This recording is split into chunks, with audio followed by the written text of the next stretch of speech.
Ok.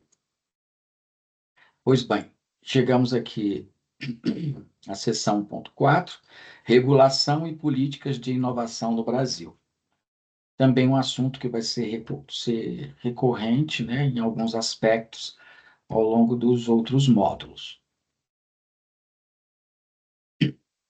Vamos discutir aqui. Então, primeiro, arcabouço legal da inovação, né? Entendendo os principais marcos legais que sustentam a inovação no Brasil. Claro que pegamos apenas alguns, porque a legislação é bem abrangente, principalmente quando se trata de decreto, né? E a questão do decreto é a sua volatilidade, né? Ele está em vigor hoje, amanhã não está mais, então é complicado lidar com eles. Temos também que tratar aqui a inspiração global que o Brasil teve, né, com relação à nossa legislação, ou seja, não nasceu do nada, tem sempre aí um espelho, né, dos, dos aspectos mais bem-sucedidos em outros países, né, então explorando as melhores práticas internacionais e casos de referência. E, por fim, vamos tratar aí, até porque também é uma norma, compras públicas inovadoras, tá? Talvez seja o maior fomentador aí de inovações no setor público, né? Como também os critérios, né, Environment, Social and Governance, impactam, né, as contratações governamentais após essas previsões legais, tá? A Lei de Inovação, lá de 2004, né, primeiro grande esforço legislativo para criar pontes entre os mundos da ciência e do mercado, né? Conectando ciência e mercado. O que a gente pode destacar aí dessa lei? A cooperação do Instituto de Ciência e Tecnologia empresa, né? Pois possibilitou parcerias entre essas instituições científicas e empresas para projetos de pesquisa e desenvolvimento compartilhados. Foi um avanço, já que isso não tinha antes, né? E o que já era comum em outros países, aqui a gente não tinha, e isso é um aspecto extremamente importante, né? Mais uma vez, a colaboração nesse mundo aí de inovação não linear, onde os diversos atores têm que interagir para produzir inovação, é um aspecto legal importante. Mobilidade acadêmica, isso é bastante interessante. Permitiu licenças para pesquisadores atuarem em empresas ou fundar startups tecnológicas, né? Ou seja, o pesquisador, o professor de dedicação exclusiva, poder pedir uma licença para poder se aventurar na iniciativa privada, implementar uma startup ou desenvolver o produto de sua pesquisa, né? É um avanço. Essa questão de dedicação exclusiva é um aspecto, nesses casos, né, de desenvolvimento tecnológico, bastante controverso, né? É algo que tem sido discutido, mas eu acho que está longe de uma solução material para isso. Núcleo de inovação, criou os núcleos de, né, inovação tecnológica, é, entre outras coisas, né, agilizaram aí a gestão da propriedade intelectual, né, nas instituições públicas e a preparação para a transferência dessas licenças de propriedade intelectual para os desenvolvedores, para os implementadores, né? Então, também é um aspecto importante, né? Afinal, envolve custos altíssimos, né, no desenvolvimento de determinadas soluções inovadoras, e isso tem que ser protegido. E os desafios para a implementação dessa legislação lá no ano 2004, né? Enfrentou resistências burocráticas e insegurança jurídica, até porque quando você está começando, já que é um marco, né, é o primeiro grande esforço legislativo, imagine a reação da burocracia e a desconfiança dos setores de controle, né? E aí criou insegurança jurídica e terminou que não possibilitou grandes avanços em termos de inovação, né? Limitou o seu potencial transformador, né? Pois as flexibilização trazida pela lei para os agentes de controle, ela, né, sinalizava para risco ao erário, né, ao tesouro. Então, precisava ser aperfeiçoado e até por conta de necessidade de convencimento e aperfeiçoamento, né, dessa cultura ainda extremamente legalista. Nós ainda temos muito isso, né, no Brasil, a cultura da legalidade, né, e isso é um impeditivo para avanços inovacionais. O Marco Legal da Ciência e Tecnologia em 2016, desburocratizando a inovação.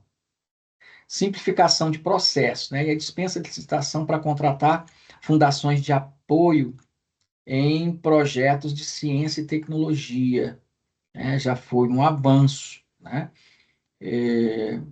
Imagina, né? Licitar para algo que não foi desenvolvido ainda, né? Como é que você define esses critérios? Não é um aspecto muito fácil. Autonomias para os institutos de ciência e tecnologia, né? Maior flexibilidade na gestão de recursos e compartilhamento de infraestrutura com empresas. É importantíssimo isso, né? Essa parceria com a iniciativa privada, que é quem realmente gera valor, né? Então é importante esse foco na iniciativa privada. Também tivemos aí, nesse marco legal, as encomendas tecnológicas, nas AZTEC, novo instrumento de compra pública com risco tecnológico assumido pelo próprio Estado, tá? Que não existia antes. Olha, a inovação, ela tem risco, ela é passível de risco, não tem jeito, né? E quando isso fica somente na conta da iniciativa privada, é, o interesse diminui, né? Então, quando você realmente necessita avançar e precisa de uma inovação e esse risco fica por conta do Estado, o interesse tende a crescer, né? Segurança jurídica, proteção aos gestores públicos que fomentam projetos inovadores de alto risco. A questão da apagão das canetas, né? O medo de ser penalizado por uma decisão que, né, em função do risco, não obteve sucesso. Então, essa segurança, proteção aos gestores públicos é algo também extremamente importante, mas só veio em 2016.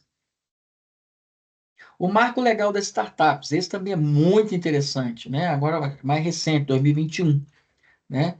Que impulsiona o empreendedorismo inovador no Brasil, né? Cria um ambiente regulatório mais favorável para empresas nascentes e inovadoras, né? Que são aquelas mais passíveis de falência, né? Quem está iniciando o chamado Vale da Morte, né? A quantidade, né? O percentual de empresas que não conseguem avançar é muito grande. É. E aí trouxe, né, o desafio público, né, que a administração lança edital descrevendo um problema específico para ser solucionado. Então, a administração pública lança esse desafio para que essas startups desenvolvam, né, essa solução. O contrato público para a solução inovadora, o CPSI, né, as startups selecionadas recebem até 1,9 milhão para desenvolver soluções em 12 meses. Então, o Estado, ó, porque eu preciso dar solução para esse problema, eu estou te dando uma verba aqui inicial para que você desenvolva a solução. Olha a parceria aí, né? O Estado sendo, né, o gerenciador do processo, o orquestrador, ele não entrando, né, pessoalmente nessa empreitada, né? Então, delegando isso e compartilhando o risco, né? Porque ele também financia o processo. E o fornecimento direto, né? Soluções bem-sucedidas pode ser contratadas sem nova licitação. Então, menos burocracia, maior agilidade. No meio que nós vivemos hoje, tempo é fundamental. Então, nós temos que superar essas questões burocráticas para que as inovações avancem no setor público e possam gerar resultados de forma imediata, né? É, com oportunidade, porque senão o tempo passa e a solução se torna obsoleta e é desperdício de dinheiro, né? Então tem que ter rapidez. O contrato público para solução inovadora, CPSI, cria um fast track, né, que permite ao governo testar soluções inovadoras com risco controlado e de forma dinâmica, né? Tem um tempo aí determinado de 12 meses, né? Tem que ter agilidade. Municípios como São Paulo e o governo do Paraná já implementaram editais baseados neste modelo. Então, e outras entidades, né?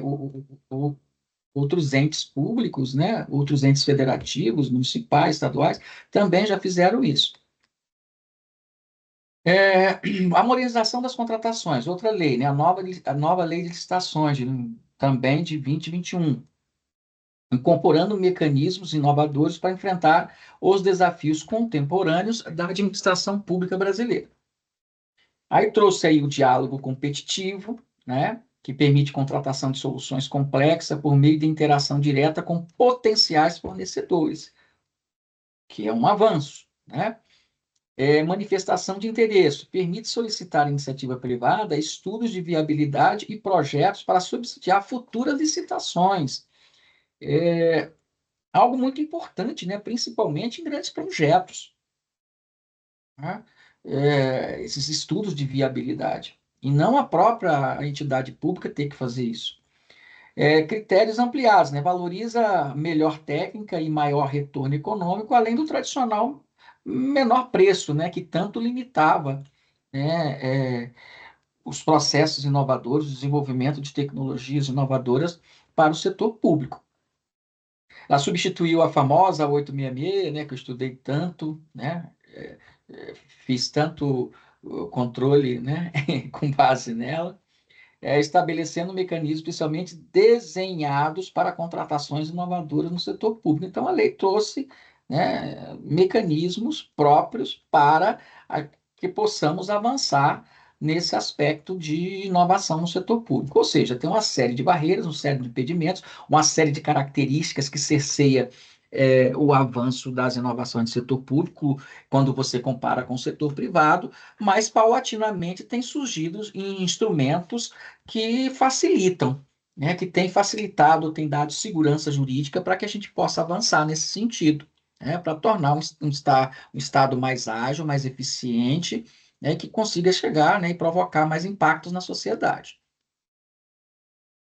As estratégias internacionais, né? A participação brasileira em fóruns internacionais facilita a incorporação de melhores práticas e padrões globais nas políticas nacionais de inovação. Então, é aquele negócio, né? Você tem um benchmark internacional aí para você não tenha que reinventar a roda, né? Diálogo global. A agenda de inovação brasileira dialoga constantemente com tendências mundiais. E é salutar que se faça isso, cada vez mais. A própria OCDE, né, como parceiro-chave, o Brasil absorve diretrizes sobre governo digital e inovação no setor público, né? A Agenda 2030, né, dos 17 ODS, né, da ONU, os Objetivos de Desenvolvimento Sustentável, eles impulsionam inovações em políticas públicas e serviços essenciais, né? Outro aspecto muito difundido, né? E parcerias estratégicas, a cooperação internacional fortalece o ecossistema nacional de inovação brasileiro. Então, essas estratégias internacionais, né, são extremamente importantes para aumentar o nosso arcabouço, né, jurídico, além de fomentar experiências e compartilhamentos de recursos no sentido de inovarmos cada vez mais no setor público. Aqui alguns casos de referências globais, né, faróis para inovação, é, que eu consegui. Estônia, né, Sociedade Digital Integrada, Sistema X-Road, permite a interoperabilidade, nome difícil, né, entre bancos de dados governamentais. Isso é extremamente importante, né? Não adianta cada órgão desenvolver o seu próprio sistema e eles não se interligarem, né? Mutuamente, e você ter retrabalho, né? Então, cidadãos fornecem informações apenas uma vez, only once. Então, quando registra lá, faz o registro de nascimento da criança, vamos colocar aqui no caso brasileiro, no cartório, automaticamente esses dados já vai para lá o sistema de saúde e já coloca na fila de vacinação a criança, né? Já entra também no cadastro dos registros sociais quando se trata de vulnerável. Então, basta um registro, não precisa ficar repetindo essas informações, porque existe interoperabilidade entre os sistemas. Os bancos de dados são interligados, né? Nós precisamos avançar muito nisso ainda, né? Nós temos, por exemplo, se for considerar como os entes federativos, cada estado da União tem os seus próprios sistemas que não se falam, né? Não se cruzam, né? As informações desses sistemas, né? O próprio governo federal tem sistema que não se cruzam, né? Saúde com educação, com segurança pública, né? Então, assim, é preciso que haja essa interoperabilidade para diminuir a burocracia e agilizar todos esses processos. O Reino Unido, foco radical no usuário, Portal Gov United Kingdom, unificou 1.500 sites governamentais, né? Design simples e linguagem clara tornam-se referência global. Então, integrar todos esses sites do governo, né, foi o que o Reino Unido fez. E aí você tem, basta entrar em um que você está interligado com todos os bancos, né?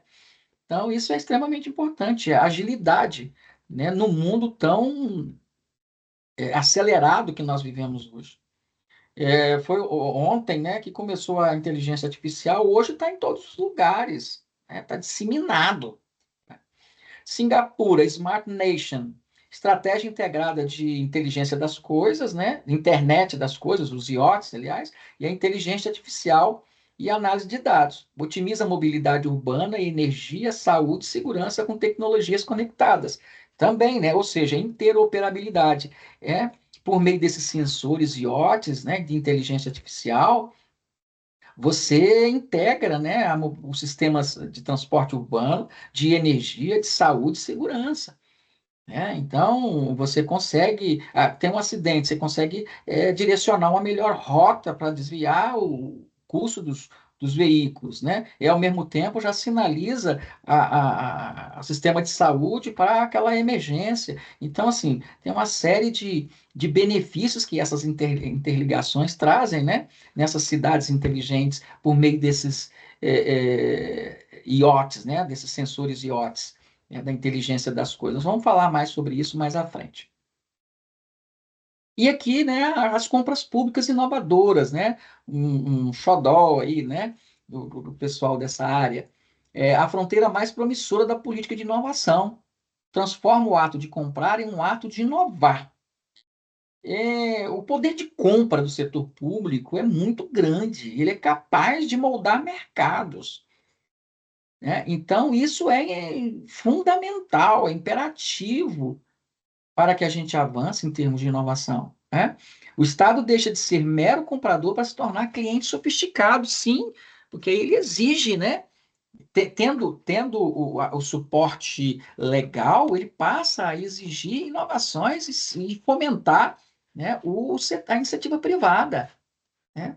Ele é um cliente líder, né? O governo atua como lead user, utilizando seu poder de compra para criar mercado para soluções inexistentes. Olha só, o poder de compra dele é tão grande que ele é capaz de criar mercados. Então, nós temos que utilizar essa ferramenta, nós temos que utilizar esse potencial, né? Política de demanda complementa abordagens tradicionais focadas na oferta, ou seja, eu crio a inovação e ofereço. Se for útil para você, você adquire. Aqui ele demanda, ele pede que seja criado, né? Acelerando a difusão de novas tecnologias. Se o Estado pede uma inovação, uma coisa nova, e ele passa a usar, ele difunde essa tecnologia para o restante do mercado. Né? Se aquilo é efetivo, surte efeito, né? Tem bons resultados, o mercado avança. Né? Já diminuiu todo o risco, praticamente foi absorvido por essa compra, né? Acesso ao mercado ajuda pequenas e médias empresas inovadoras e startups a superarem barreiras de entrada em mercados complexos. Voltamos ao que já havíamos falado anteriormente. Essas pequenas empresas, né, essas startups, têm uma série de dificuldades para entrar no ambiente fechado e em ambiente complexo, né? E o Estado utiliza essa ferramenta para poder possibilitar essa chance a essas empresas, né? Serviços aprimorados. Melhora a qualidade e a eficiência do serviço público através de soluções verdadeiramente inovadoras. Sim, né? Como vimos, você contrata a startup para poder desenvolver uma solução para um problema que eu tenho, né? Então, isso otimiza. Isso, na minha humilde opinião, talvez seja o instrumento mais efetivo para combater a burocracia, né? Porque você implementa soluções inovadoras capazes de oferecer um melhor serviço num tempo menor, né? Interconectada, que diminui muito a burocracia, é capaz, tem potencial para diminuir muito a burocracia, né? O diálogo competitivo e o CPSI para startups, na Lei 14.133/2021, são as principais ferramentas para a implementação no Brasil. Então, ou seja, há uma interligação também de legislações aí, né? E isso é importante, né? Você tenha esse respaldo jurídico para que a gente mude a cultura do medo, né? A cultura de também focar na legalidade e no controle. Vai ser legal, porém isso é possível ser feito, né? Por conta dessas legislações, há uma ascensão desses critérios, né, de environment, social and governance, né, governanças, aspectos sociais e ambiental, né? A abordagem SG transcendeu o mercado financeiro, nasceu lá, para transformar contratações públicas. Sustentabilidade de longo prazo agora depende tanto de resultados financeiros quanto de impactos socioambientais, né? A nova lei de licitações trouxe essa lógica para o centro das contratações públicas, né? Então, a preocupação com a governança, com os aspectos sociais, com o aspecto ambiental, então está previsto em uma legislação, né? Então, ao comprar, você pode verificar ao fornecedor, né, se ele tem um sistema de governança, né, que leva em consideração a compliance, a integridade, a transparência corporativa, né, se ele se preocupa com o aspecto social, né, de inclusão, né, dos mais vulneráveis, de equidade entre homem e mulher, de raça, né, e utiliza a mão de obra local, né, para desenvolver o produto e de fornecer, né? Se ele está preocupado com energia renovável, com reuso, né? Com tratamento de resíduos, com a menor pegada de carbono. Então, a lei pode exigir isso, né? Aliás, pode não. É, é, é, deixa, né? Instrumentaliza o gestor público para que use esses critérios, né? Para que selecione isso. A nova lei de licitações incorpora esses critérios como essenciais, transformando o Estado em agente ativo na promoção de um mercado mais justo, verde e ético. Então, a lei, né, possibilita ao gestor público fazer essa transformação, né? Então, nós estamos paulatinamente avançando muito nisso. E precisamos avançar cada vez mais. Conclusão. A nova arquitetura regulatória. Passamos da escassez de instrumentos para um robusto arcabouço legal. Não sei se eu colocaria robusto, mas um arcabouço legal é, bem melhor do que tínhamos antes e que possa avançar, né? O desafio agora é de capacidade institucional, não jurídico, né? Então, com essas capacidades, com esse amparo jurídico, o que a gente precisa agora é de capacidade institucional, ser capaz de operacionalizar isso. E para isso nós precisamos de treinamento, capacitação técnica, de pessoal, né, em condições de operacionalizar essas novidades. Caixa de ferramentas jurídicas. O gestor público possui ferramentas como diálogo competitivo, o CPSI e ETEC, né? A pergunta mudou de posso inovar para sei usar essas ferramentas? Olha aí a integração com a fala anterior. Precisamos de capacitação para isso, né? capacitação operacional, capacidade operacional para colocar isso em prática. Diálogo global. A inovação brasileira conecta-se com diretrizes da OCDE e ODS da ONU, né? São referências internacionais que inspiram transformações locais ambiciosas. Tá? Isso nos coloca em um patamar de destaque caso realmente implementemos.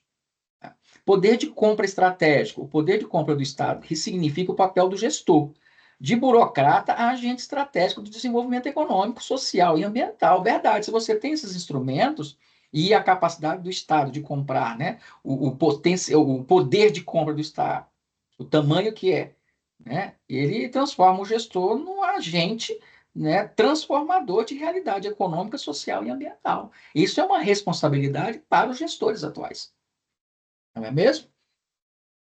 Pois bem, a sessão 1.4 foi, e nós vamos para a última sessão desse módulo, que é a 1.5. Até daqui a pouco.